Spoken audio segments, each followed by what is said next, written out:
Acum înregistrează. Pătoriașul cel vitează, bă. Câte ai omorât dintr-o lovitură?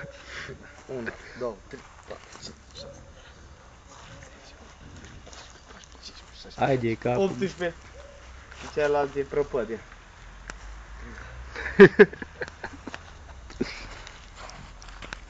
Un interviu? Ba, pula în interviu, să-mi cumpere cineva o țeagă scurgere. Stai să filmăm să vedem ce e înăuntru în țeagă. Caca, pișu, tampone. Nu, nu. Aaaa! Ce boss! Stai. Ce vadă lumea la... Mă va așa dau bine. Pe YouTube. Ce flit ai. Ce flit am bag, pula. E viderea și duce. În 31 decembrie să fac eu de asta. În 30 aici. 2 ani de când îți cu femeia mea.